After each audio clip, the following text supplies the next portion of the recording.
Good morning friends.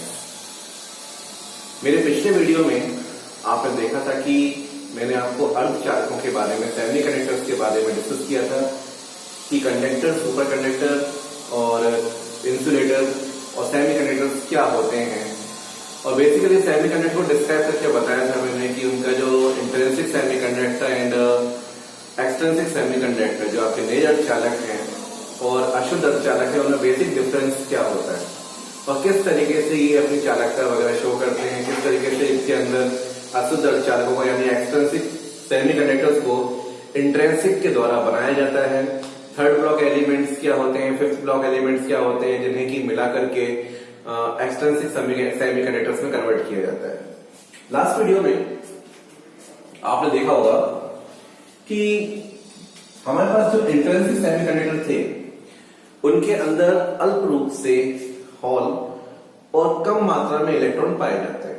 यही कारण होता है कि वो रूम टेम्परेचर या फिर आप कह सकते 0 केल्विन टेम्परेचर पर एक इंसुलेटर की तरह बिहेव करते हैं, यानी कुछ आलोक की भांति। वहीं पर यदि इनका ताप अगर बढ़ाया जाए तो धीरे धीरे इनकी चालकता में क्या होती है, वृद्धि होती है। अब क्योंकि चालकता में वृद्धि होती है तो हमें देखें कि कमरे का ताप कितना किया जाए कि उसमें बराबर मात्रा में या प्रॉपर तरीके से इलेक्ट्रॉन होल उसके अंदर उत्पन्न हो जाए। तो यानी कि अगर आपके पास 0 केल्विन टेम्परेचर है, then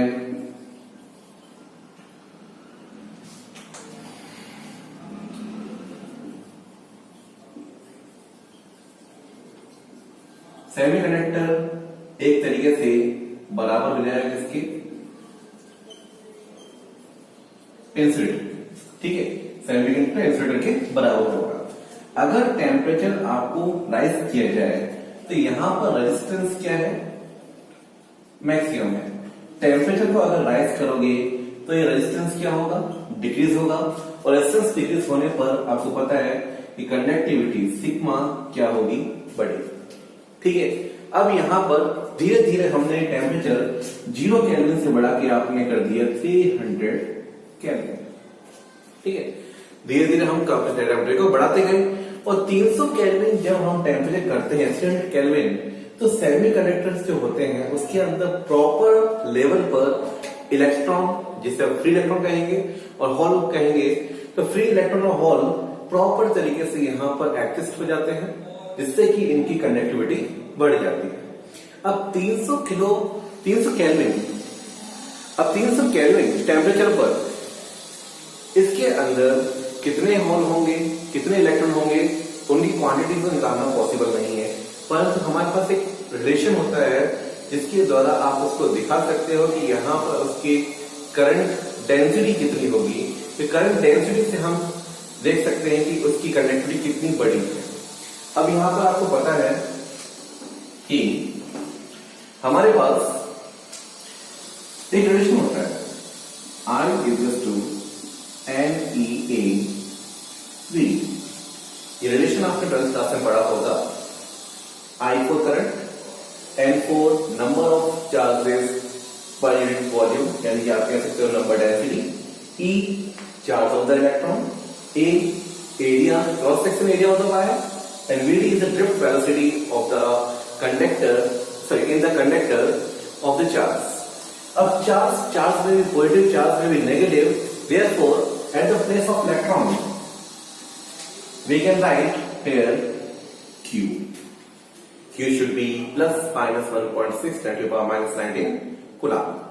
Now from this relation we know that the I upon A is equal to N Q VD, and we also know that I upon A is J, current density, and VD, what is the meaning of VD? VD is the mobility multiplied by electric field. Mobility और electric field का multiplication क्या होता है, VD होता है।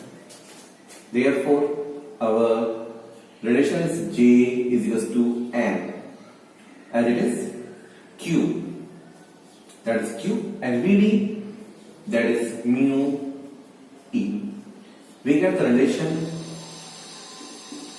J is equals to N Q mu E, where mu is the mobility of the charges. If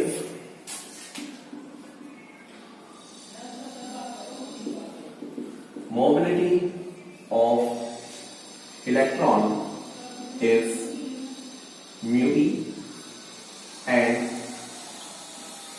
for hole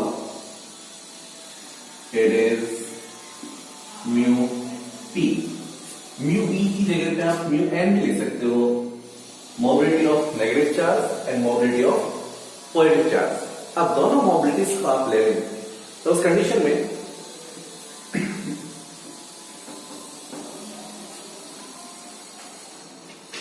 the main relation is J is equals to N Q mu E. Therefore, J of electron, for electron its value is N Q, mu means mu is mu N multiplied by E, and for the hole JH is equals to N Q mu P E, and we know that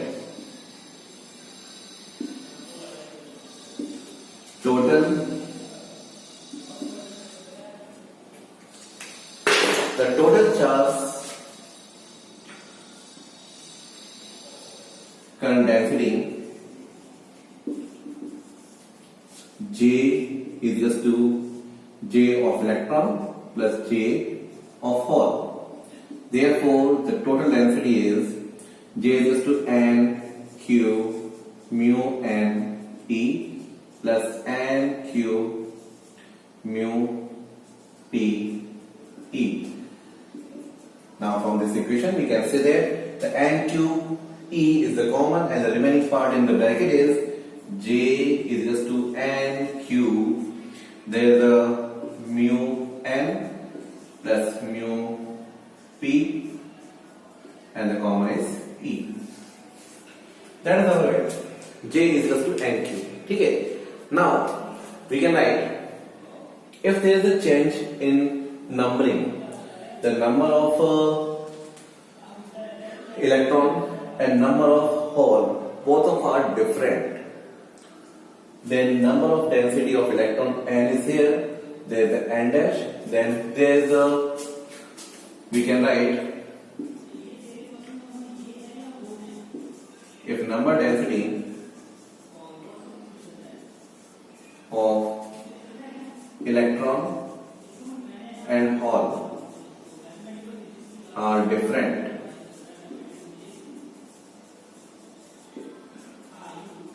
then in this condition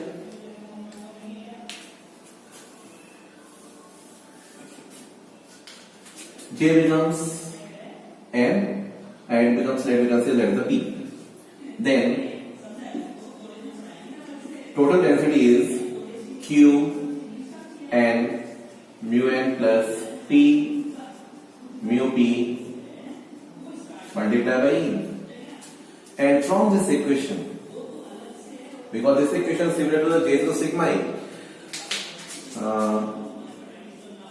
J is equals to sigma E. From this and this, we can write the sigma is Q and mu N plus P mu P. That is the value of conductivity of semiconductors, and that is the relation between the electric field, number density of the charges and their mobility, and the current density. Okay? अभी हमने देखा कि एक अर्धचालक जो होता है, शुद्ध अर्धचालक, जैसे हम मेजर अर्धचालक कहते हैं, इंट्रिंसिक सेमीकंडक्टर, उसके अंदर चार्ज डेंसिटी कितनी होती है, यानी कि उसके अंदर आवेश घनत्व के मान में उसकी वैल्यू क्या होती है, उसकी चालकता क्या होती है। ठीक है, अब हम एक स्पेशल पॉइंट पढ़ रहे हैं कि हमने एक इंट्रिंसिक सेमीकंडक्टर के बारे में डिस्कस कर लिया। अब हम बात कर रहे हैं किसकी, एक्सट्रिंसिक सेमीकंडक्टर। एक्सट्रिंसिक सेमीकंडक्टर जैसे आप अशुद्ध अर्धचालक के नाम से भी जानते हैं। अब अशुद्ध अर्धचालक फिर दो प्रकार के, N type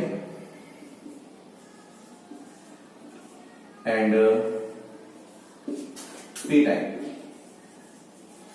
N type and P type. N type semiconductor हम इसके बारे में डिस्कस करेंगे, हम पी टाइप के बारे में अभी डिस्कस नहीं करेंगे। तो हमें अभी डिस्कस करना है कि जो चार्ज डेंसिटी आपने सेमीकंडक्टर्स में निकाली है, वही charge density N type semiconductor के लिए कितनी निकलती है। अब आप देखिए कि एन टाइप सेमीकंडक्टर, इसके अंदर इंप्योरिटी मिलाई है, यानी कि आप इंट्रिंसिक सेमीकंडक्टर में यदि इंप्योरिटी मिलाते हो, यानी कि फिफ्थ ब्लॉक एलिमेंट, तो यहां पर आपको एक तो डोनर एटम मिलेगा आपके पास, ठीक है। डोनर एटम के साथ साथ, क्योंकि डोनेट करने वाला एटम है, इसका मतलब इसके पास फ्री इलेक्ट्रॉन्स भी होंगे, तो डोनर इलेक्ट्रॉन्स और फ्री इलेक्ट्रॉन दोनों होंगे, पर साथ में क्या होगा, हॉल, ठीक है। अब यहां पर इन दोनों की वैल्यू जो होती है वो मैक्सिमम होती है, जबकि हॉल जो होता है वो माइनॉरिटी में रहता है। इसलिए एन टाइप सेमीकंडक्टर्स के लिए donor atom and free electrons, या कह सकते हो मुक्त इलेक्ट्रॉन या फिर धन आयन, दोनों ही मेजॉरिटी चार्ज कैरियर्स यानी कि बहुसंख्यक आवेश वाहक होते हैं। वहीं पर हॉल आपका माइनॉरिटी चार्ज कैरियर्स होता है, यानी कि अल्पसंख्यक आवेश वाहक। तो यानी कि हमारे पास टोटल जो चार्ज डेंसिटी है वो किस पे डिपेंड है, डोनर एटम और इलेक्ट्रॉन पर। तो यदि हम देखें कि हमारे पास टोटल चार्जेस कितने हो सकते हैं उसके अंदर, तो आप देखिए कि अगर हम टोटल चार्जेस की बात करें किसी एन टाइप सेमीकंडक्टर के लिए, तो आप देखिए कि यहां पर डोनर एटम कैसा है, पॉजिटिव चार्ज। वहीं पर पॉजिटिव चार्ज हमारे पास क्या है, नंबर ऑफ होल भी है। ये डेंसिटी है डोनर एटम की, ये डेंसिटी है positive charge. As it is number of acceptor atom, the number of acceptor atom यानी कि डेंसिटी आपके पास किसकी है, ऋण आवेश की या ऋण आयनों की। वहीं पर ऋण आवेश डेंसिटी किसके पास पाई जाएगी, इलेक्ट्रॉन के पास, ठीक है। और इलेक्ट्रॉन को हम मान लीजिए कि n से शो करना है कि number density of electron is n, number density of the hole is p, and number density of the donor atom is nd, and number density of acceptor atom is na. Now for the especially n type semiconductor,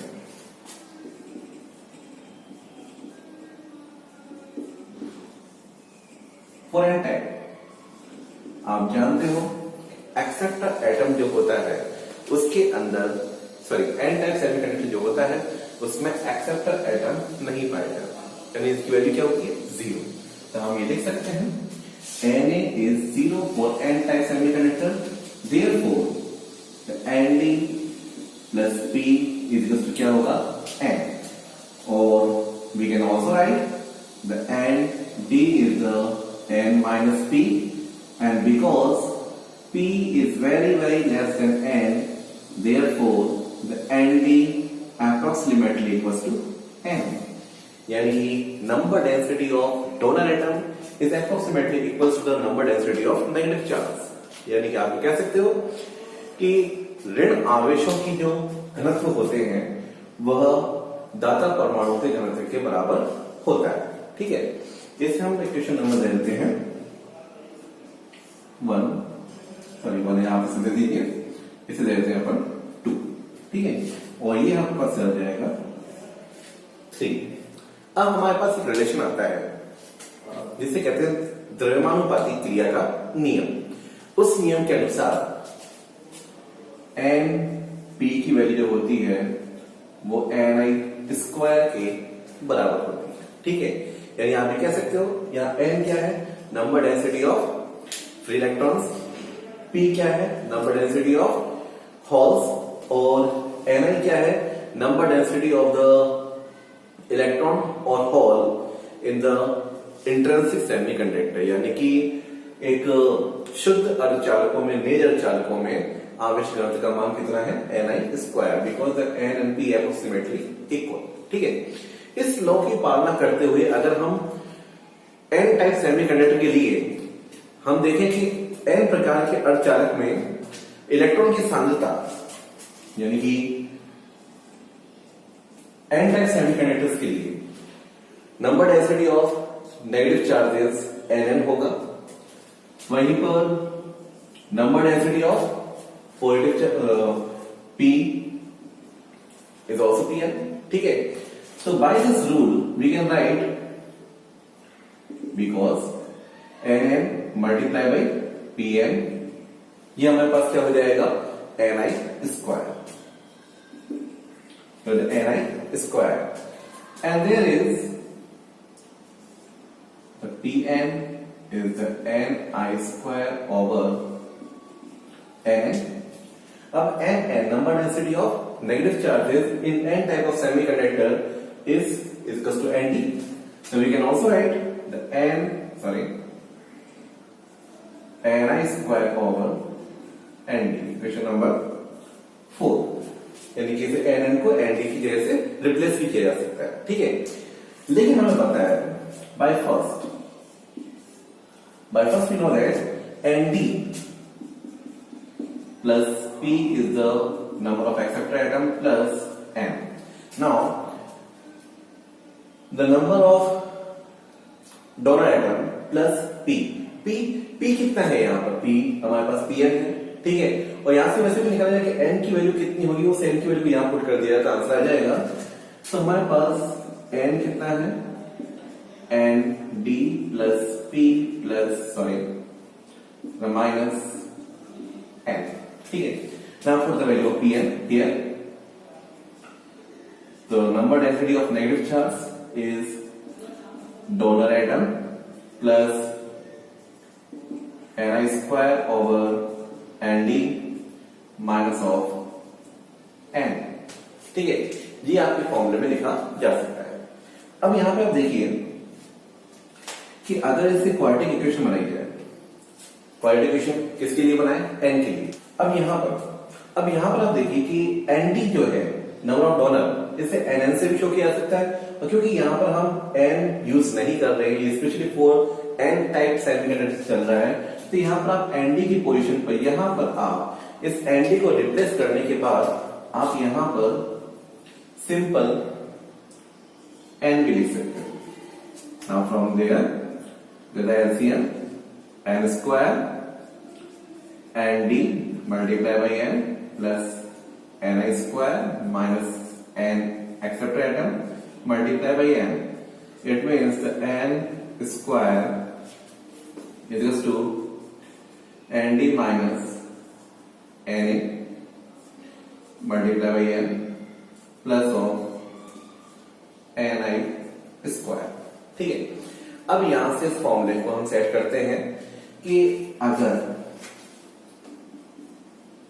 N square minus of Nd minus of Na multiply by N minus Ni square is 0. अब आपने एक formula पढ़ा है x is क्या होता है? x is minus b plus minus b square minus 4ac under root over twice of a. Here the value of x value, it means the value of n. We can write the value of n minus b, and b, the value of b is Nd minus Na with a negative sign, and negative positive, therefore we can write Nd minus n under root की जगह under root b square लगेगा, minus वैसे ही हट जाएगा आपके पास, sorry b का plus minus रहेगा आपका plus minus, Nd minus Na whole square minus of 4ac. There is a minus of 4 position of a is 1 and c is Ni square. It means आप लिख सकते हो minus Ni square, it means minus minus plus, there is Ni square over twice of a means 1. ठीक है, upon 2. The total relation is n is equals to Nd minus Na plus minus under root of Nd minus Na whole square plus 4 Ni square over 2. यहां पर ND और NA हम बात कर रहे हैं किसकी, एन टाइप ऑफ सेमीकंडक्टर्स की। यहां पर हम देखिए कि for N type Na tends to 0, therefore n equals to Nd, यानी कि क्लियर हो जाता है यहां पर कि जितने आपके पास डोनर एटम होते हैं उतने ही आपके पास ऋण आवेश भी होते हैं, यानी कि number density of donor atom is equal to the number density of negative charge in the N type of semiconductor. Okay, जैसा कि अभी हमने देखा था कि एन प्रकार के अर्धचालकों में यानी कि एन टाइप सेमीकंडक्टर्स में चार्जेस की नंबर डेंसिटी कितनी होती है, यानी आवेश घनत्व का मान कितना होता है। अब इसी प्रकार से हम पी टाइप सेमीकंडक्टर्स के लिए भी निकाल सकते हैं कि वहां चार्जेस की डेंसिटी कितनी होगी। अब यहां पर आप देखिए कि जैसा कि अभी हमने एक इक्वेशन लिखी थी, इसमें हमने देखा था कि किसी भी सेमीकंडक्टर में total number density of negative charge कितना होता है और total number density of positive charge कितना होता है। तो क्योंकि सेमीकंडक्टर एक न्यूट्रल है, इसलिए हम लिख सकते हैं number density of donor atom. अब डोनर इसमें क्या होगा, पॉजिटिव, तो इसके साथ कौन ऐड होगा, number density of positive charge, that will be equals to number density of acceptor with the number density of negative charge. अब क्योंकि आप यहां पे पढ़ रहे हो पी टाइप सेमीकंडक्टर, तो हम यह लिख सकते हैं for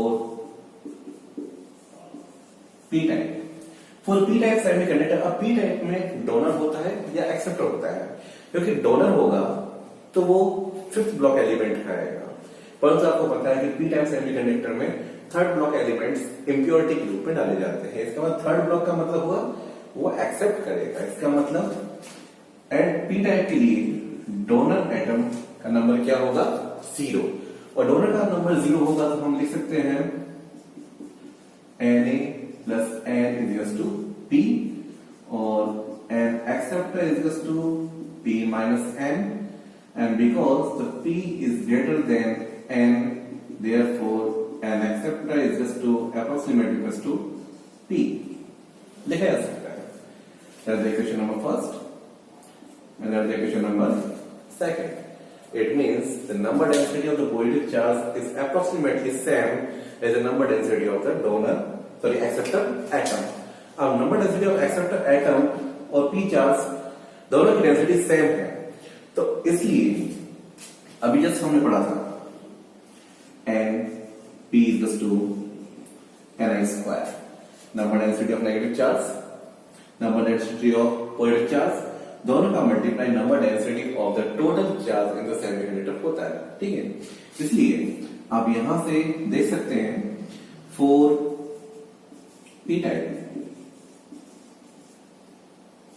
NP PP is Ni square और PP। अब हम देखना चाहेंगे कि यहां पर आप पॉजिटिव चार्ज की नंबर डेंसिटी इलेक्ट्रॉन्स की निकाल रहे हैं या हॉल की। अगर हम हॉल के लिए निकालें तो PP निकाल सकते हैं, और अगर हम इलेक्ट्रॉन के लिए निकालें तो NP निकालेंगे। NP is the Ni square over PP। आपको पता है कि P क्या है, P is the number density of positive charge which is approximately equal to the number density of acceptor atom, therefore we can write Ni square over Na, that's the equation number 3, that is the number density of negative charge density in the P type of semiconductor। ठीक है, इसी तरीके से अगर हम किसी semiconductor के बारे में डिस्कस करें कि यदि किसी सेमीकंडक्टर में डोनर एटम और एक्सेप्टर एटम दोनों की क्वांटिटी इक्वल मिला दी जाए, यानी कि number density of donor is equal to number density of acceptor, सारे के सारे आपने क्या कर दिया, सेम मिला। अब सेम लाने की कंडीशन में हमारे पास क्या होगा, N P equals to N I square, ये होगा। ठीक है, अब यहां पर because the n is equals to p, positive charge and negative charge दोनों की डेंसिटी सेम है, therefore n square is equals to the ni square और p square equals to the Ni square, यानी कि number density of charge, electric charge of negative charge, number density of negative charge equals to total charge density in the semiconductor, and number density of the positive charge is also the number density of total charge in the semiconductor. ठीक है, आप यहां लिख सकते हैं. अब यानी कि हम ये कह सकते हैं कि यहां पर अगर आपके पास एक एन टाइप सेमीकंडक्टर है या पी टाइप सेमीकंडक्टर, दोनों में से एक आपने लिया और हमने लिया कौन सा, पी टाइप का सेमीकंडक्टर. अब पी टाइप सेमीकंडक्टर्स में अगर डोनर एटम मिला दिए जाए तो उसमें क्या होता है, डोनर बढ़ जाते हैं. अब डोनर बढ़ जाते हैं, अब उसके बाद हमने क्या किया कि डोनर की जो क्वांटिटी है वो एक्सेप्टर से क्या होगी, ज्यादा हो गई. अब एक्सेप्टर से ज्यादा होने पर वो क्या होगा कि P से N में या N से P में चेंज हो गया. ठीक है, अब होता क्या है कि हमने क्या किया कि हमारे पास P टाइप का सेमीकंडक्टर था, हमारे पास P टाइप का सेमीकंडक्टर है और P टाइप के सेमीकंडक्टर में हमने डोनर एटम्स ज्यादा मिला. ठीक है, किसके कंपेयर में, एक्सेप्टर के कंपेयर में. तो आपने देखा डोनर ज्यादा हो गया किससे, एक्सेप्टर से. तो जो सेमीकंडक्टर डायोड है वो किस में चेंज हो गया, P में. तो डोनर एटम ज्यादा होने के कारण वो जो हमारे पास P टाइप का सेमीकंडक्टर था वो एक प्रकार से N टाइप के सेमीकंडक्टर्स में कन्वर्ट हो गया. और N टाइप के सेमीकंडक्टर्स में होल की क्वांटिटी कितनी होगी, the hole in N type of semiconductor, then the Ni square over number density of donor ज्यादा है, acceptor कम है, Nd minus N. ओके,